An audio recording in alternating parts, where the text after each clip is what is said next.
Imagine você uma cidade que tivesse o privilégio de receber uma personalidade famosa da humanidade, quem sabe o presidente dos Estados Unidos. De acordo com o cristianismo, ninguém seria mais importante ou famoso do que Jesus de Nazaré, não é mesmo?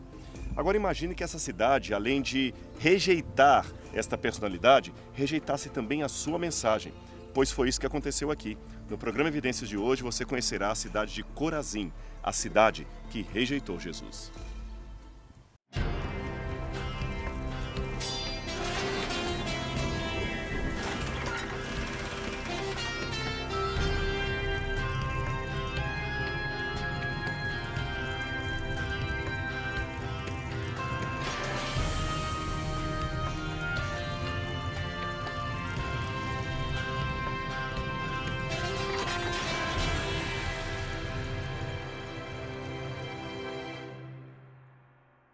Uma coisa muito legal aqui em Israel é que alguns sítios arqueológicos viraram uma espécie de parque nacional, de modo que eles podem preservar aqui tanto a ecologia quanto a arqueologia, tanto a história como a natureza.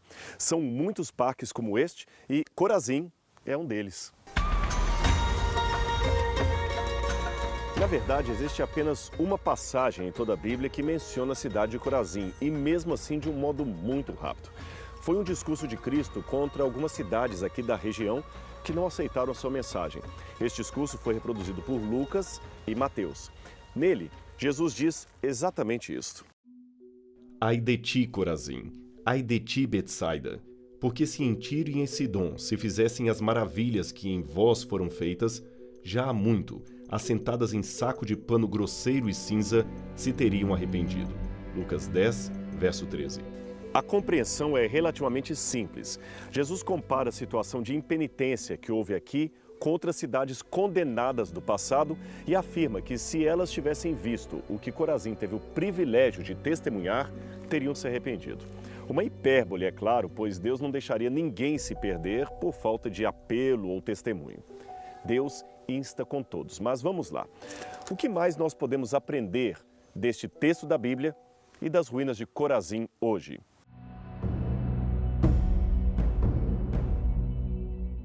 Essa expressão ai de ti pode passar despercebida em nossa cultura, pelo menos no sentido mais profundo que ela possuía no Antigo Oriente Médio. Eu vou explicar melhor isso para você.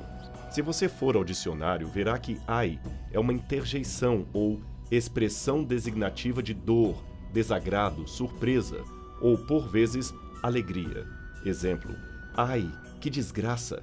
Ai, fiquei tão contente com a notícia! Grito, geralmente de dor ou de aflição. Exemplo: aguentou as dores sem soltar um ai. O enfermeiro não distinguia os ais dos feridos. Tudo isso é correto e válido para a compreensão do ai dito por Cristo no Novo Testamento. Mas existem ainda alguns elementos a mais nessa história. Como você pode perceber pelos noticiários de TV, o povo do Oriente Médio é muito passional em seus sentimentos, dor, alegria, raiva, paixão. São sentimentos que eles demonstram com muita força, mais do que fazemos nós no Ocidente. Agora, imagine que num contexto destes, alguns comportamentos culturais passam a ter valor histórico judicial ou até mesmo moral. Por exemplo, como a pedra é a primeira coisa que alguém passional pega para acertar alguém que merece morrer, eu estou falando dos tempos bíblicos, esta atitude tornou-se uma espécie de lei capital, a pena de morte por lapidação, ou seja, por apedrejamento.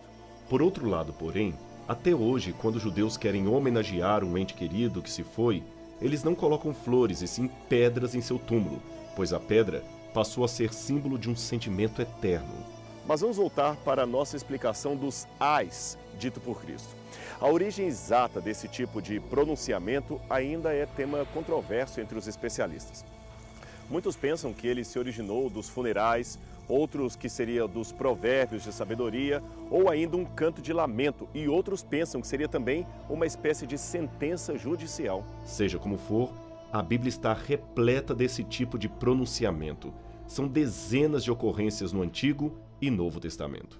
Além de interjeição, esse ai também é uma espécie de onomatopeia, ou seja, quando nós reproduzimos com a língua o som aproximado de um elemento natural. Nós dizemos, por exemplo, o tic-tac do relógio, o au-au do cachorro. Então esse ai seria como um lamento ou um gemido diante de algo ruim. É uma forma de mostrar: eu me importo, eu também sofro com isso. Era uma fórmula técnica, você entende? Porém carregada de profunda emoção. Ai de vocês, fariseus e mestres da lei fingidos! Não deixam entrar os outros no reino dos céus, mas lá também não entrarão. Aparentam santidade com longas orações nas ruas, quando afinal roubam às viúvas as suas casas. Sim, ai de vocês fingidos, porque fazem tudo para converter alguém e depois tornam essa pessoa 2 vezes mais filha do inferno do que vocês mesmos. Guias cegos. Ai de vocês. Mateus 23, 13 a 16. Passagens assim não devem ser entendidas num sentido declamatório apenas. Jesus tinha a voz embargada de choro ao pronunciar tais sentenças. Ele não era apenas um mero condenador frio. Ele se importava com seus filhos, até com os que estavam resistindo à sua graça. Passando agora do cultural para o teológico, é interessante perceber a sutileza do ensino bíblico. Veja, considerando que Jesus não era apenas um homem, um mestre, mas acima de tudo a própria divindade andando entre os homens, os lamentos de Cristo nos mostram que Deus realmente se preocupa tanto conosco que conseguimos extrair dor de seus sentimentos quando recusamos a sua palavra, a sua graça. Como isto é possível num corpo celestial, divino, sem defeito? Não sei. Mas uma coisa é certa. A primeira lição que eu aprendo de Corazim é esta: Deus se importa.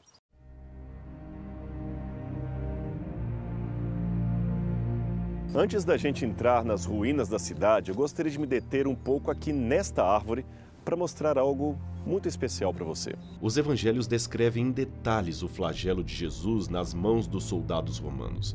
E 3 deles, Mateus, Marcos e João, revelam que uma coroa de espinhos foi posta sobre a cabeça de Jesus enquanto apanhava violentamente de seus algozes. Os evangelhos não foram específicos em dizer como era esta coroa ou de que planta ela era feita.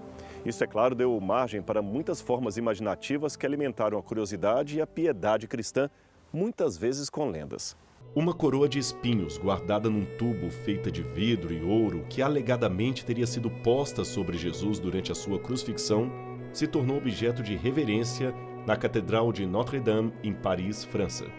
O local onde a suposta coroa da crucifixão de Jesus é mantida é uma capela construída em 1241 e modificada ao longo dos anos. Para os franceses, o templo é um santuário erguido para abrigar as relíquias que teriam pertencido a Jesus Cristo. Embora eu respeite a fé de todos, eu devo ser honesto do ponto de vista histórico e arqueológico ao afirmar que não há nada em termos arqueológicos que possa confirmar a autenticidade da suposta coroa de Cristo em Paris. Devido à sua importância, as relíquias da paixão são as que despertam as maiores polêmicas. Ironizando, o reformador João Calvino contou 14 pregos na cruz de Cristo. Já o erudito Fernand de Méliès estimou existirem mais de 700 espinhos da coroa usada por Cristo espalhados pelo mundo. Diante da proliferação de objetos, fica a dúvida se essas relíquias seriam peças genuínas ou simples falsificações. O caso da verdadeira cruz é um bom exemplo. Segundo 2 relatos clássicos, Helena, mãe do imperador Constantino, teria descoberto no Gólgota o local exato da cruz de Cristo. O problema é que, em um desses relatos, Helena teria identificado o objeto graças a uma visão, enquanto, em outra versão, ela teria ameaçado os judeus de Jerusalém para que lhe dessem a localização exata. Esses relatos são incompatíveis com uma terceira versão que atribui a descoberta a Protonice, mulher do imperador romano Cláudio. A polêmica, porém, não impediu que a verdadeira cruz fosse devidamente fracionada e seus pedaços fossem espalhados por mais de 1.150 lugares ao redor do mundo. O cético do final da Idade Média afirmou que, se reuníssemos todas essas lascas, daria para construir várias arcas de Noé. Agora, exageros à parte, o fato é que temos que tomar cuidado com crendices e sensacionalismos. A verdade cristã não precisa desse tipo de coisa para se sustentar, mas também não podemos rejeitar todas as possibilidades. Esta árvore que estamos vendo aqui agora é da família das Rhamnáceas, também conhecida como jujubeira. E o que isso tem a ver com a coroa de Cristo? Existem inúmeras plantas espinhosas no Oriente Médio e é difícil distingui-las no texto bíblico, já que o hebraico traz pelo menos 17 diferentes palavras para designá-las. Contudo, apenas 2 delas teriam condição de servir para fabricar um capacete ou uma espécie de gorro de gravetos e ser colocada como coroa sobre a cabeça de alguém. E esta aqui é uma delas. Por isso, é chamada de Spina Christi, pois além de ser uma planta comum em Jerusalém e arredores, ela seria uma forte candidata à matéria-prima para a confecção da coroa de espinhos de Jesus, conforme descrito nos evangelhos.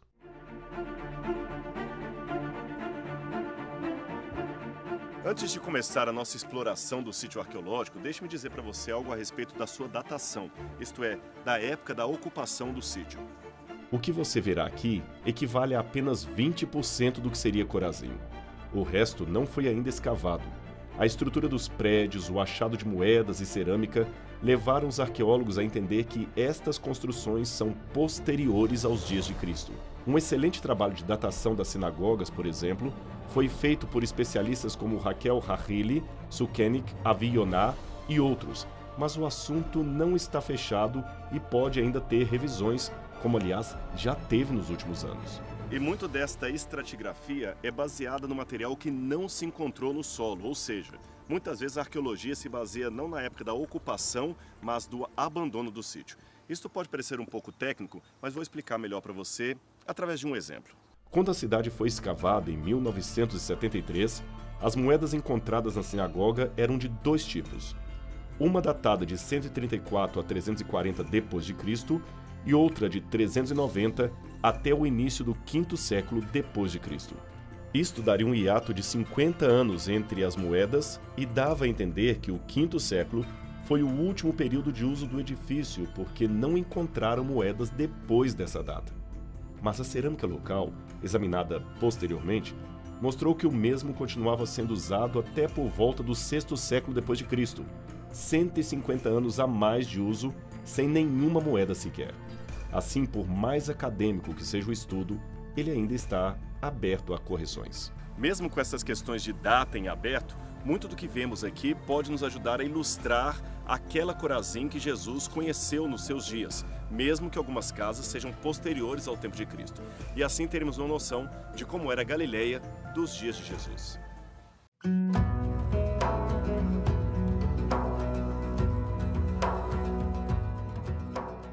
Esse aqui é um moinho de trigo original dos tempos antigos. É que a cidade de Corazim é lembrada no Talmud como sendo uma excelente produtora de trigo. É por isso que vemos tantos moinhos aqui.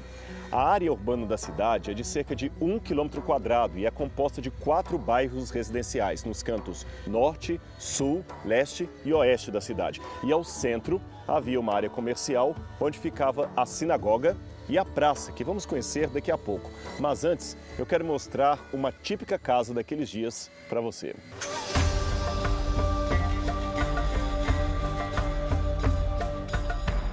A casa está logo aqui embaixo. É lógico que hoje só restaram ruínas dela. Você não verá a casa inteira, é claro.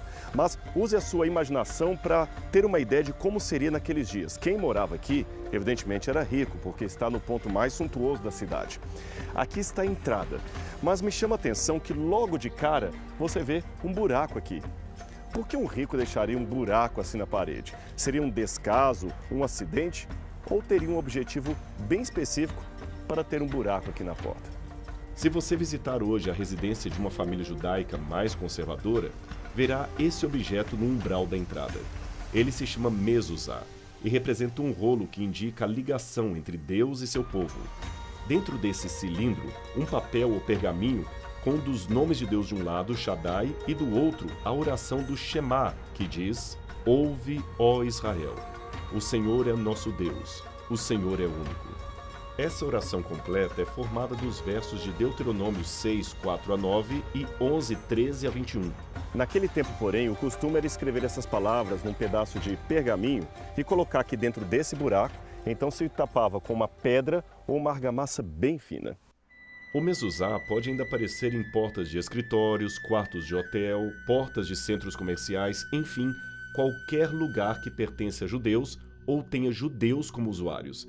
Essa tradição vem desde os tempos do Êxodo, quando Deus ordenou: escreva as minhas palavras nos umbrais de tua casa e nos teus portões. Deuteronômio 6, verso 9 e 11, verso 20. A palavra mezuzá significa umbral em hebraico moderno, mas naquela época seria um anacronismo das palavras guardiões das portas de Israel.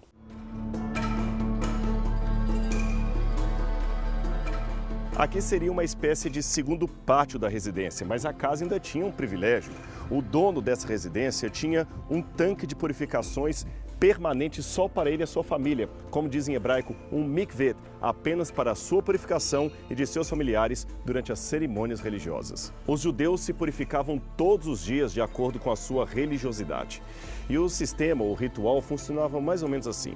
O dono da casa desceria por esse canto aqui, supostamente impuro, mergulharia na água e subiria pelo outro lado, purificado, para apresentar as suas orações diante de Deus.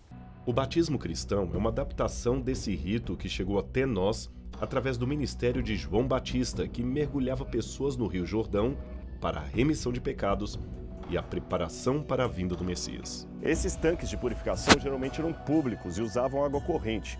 Portanto, esse cavaleiro que morava aqui, para ter um tanque privativo em sua casa, era uma pessoa muito rica. Mas há outras casas ricas lá no centro da cidade, onde veremos também alguns tanques de purificação de pessoas bem abastadas.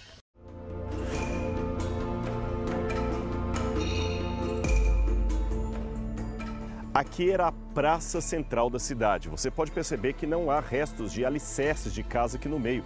O pátio é bem amplo.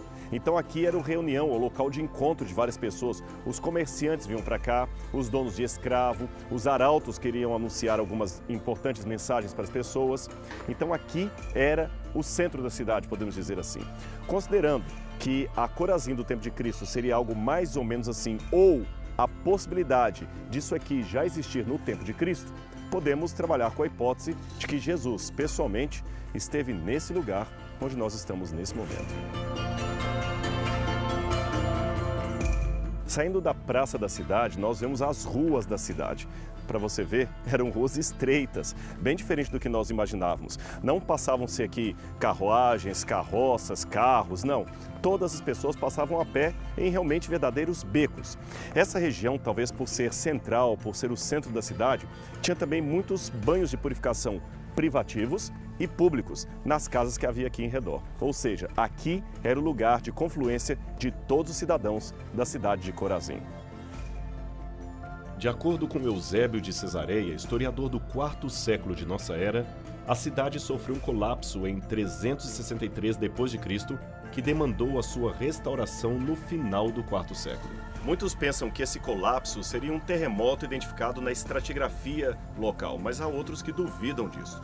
O fato é que a cidade continuou sendo habitada até o período dos árabes, quando então ela foi finalmente abandonada. Aqui atrás de mim ficava a direção da entrada original da cidade de Corazim. Lá, como você pode ver, tem muitas pedras mostrando que a cidade se estendia até chegar lá perto do Mar da Galileia, que está lá no fundo. Então Jesus, quando teve acesso à cidade, certamente veio daquela direção. Como eu disse para você, este edifício que está aqui é a sinagoga. A sua datação ainda é motivo de controvérsia entre os arqueólogos. Alguns pensam que ele é do final do III século, início do IV. Há quem diga que ele é do II século. O fato é que ainda não encontramos uma evidência, para longe de qualquer questionamento, da ocupação da cidade durante o I século depois de Cristo. Contudo, não podemos ignorar o testemunho do Talmud e dos Evangelhos, que falam de uma sinagoga nessa cidade ainda nos tempos do Segundo Templo. O problema é que o argumento do silêncio nem sempre é o mais forte argumento em termos arqueológicos. Além do mais, apenas uma fração do sítio arqueológico foi escavada e a cidade original do I século pode ter se expandido. Nos relatórios de 1926, o arqueólogo Jacob Ori, que escavou a região, entendeu que um edifício que está a 200 metros daqui poderia ser a sinagoga do I século. Bem, hoje o trabalho está parado, mas se houver novas escavações, novas informações poderão surgir, mas vamos voltar a falar da sinagoga que temos atualmente. Esta é uma sinagoga em estilo de basílica, ou também chamado estilo galileu, tipicamente retangular, medindo 23 metros de extensão por 17 de largura, com uma orientação norte-sul. A estrutura é similar àquela encontrada em Cafarnaum. Aliás, estamos a apenas 3 quilômetros de Cafarnaum. Veja que a sinagoga era muito suntuosa, muito bonita, e ela era feita com pedras basálticas típicas aqui da região. Todas as pedras foram colocadas aqui e hoje restauradas de acordo com as técnicas ou as determinações da Unesco. Mas perceba também que essa sinagoga tinha 3 portas de acesso, 3 portas de entrada. Esta é a fachada da porta principal que se voltava para o lado de Jerusalém. Ela possivelmente foi destruída pelo terremoto ocorrido no IV século. O piso da sinagoga, como você pode ver, não era feito de mosaicos, como de outras sinagogas judaicas. Mas o que realmente chama a atenção aqui é esta cadeira de pedra. Evidentemente, a original dela, porque esta é uma réplica. A original está no Museu de Israel. Ela tem uma inscrição hebraica ou judeu-aramaica de 4 linhas, escrita em memória a um certo Yuden Bar Ishmael, que deveria ser algum principal religioso desse edifício. A interpretação mais comum dos especialistas é que essas cadeiras serviam para o ensino ou ministração da palavra de Deus, ou seja, o rabino lia a Torá em pé e depois a explicava sentado numa cadeira como esta, a cadeira de Moisés. Pessoas importantes ou ilustres que visitassem a sinagoga também tinham cadeiras especiais para se assentarem e ficarem, deste modo, destacados do restante da assembleia. Esse achado, portanto, ilustra uma curiosa passagem dos evangelhos em que Cristo questiona a postura dos rabinos de seu tempo ao dizer: na cadeira de Moisés se assentam os escribas e fariseus. Portanto, tudo o que vos disserem, isso façai e observai, mas não façais conforme as suas obras, porque dizem e não praticam. Mateus 23, 2 e 3. Essa pedra em formato de concha seria o local onde todos os sábados a Torá era guardada e daqui retirada para ser lida e novamente guardada. Nesse lugar, então, ficavam as escrituras sagradas da sinagoga. A Bíblia fala que Jesus também, todos os sábados, conforme o seu costume, ia à sinagoga e ali adorava a Deus. E num desses momentos, ele também retirou a Torá e leu e a explicou perante o povo. Jesus viajou para Nazaré, onde havia sido criado, e, conforme o seu costume, num dia de sábado, entrou na sinagoga e posicionou-se em pé para fazer a leitura. Lucas 4:16. Lembrando, é claro, o que eu já disse, a leitura era feita em pé, por reverência à palavra de Deus, mas o ensino era dado sentado.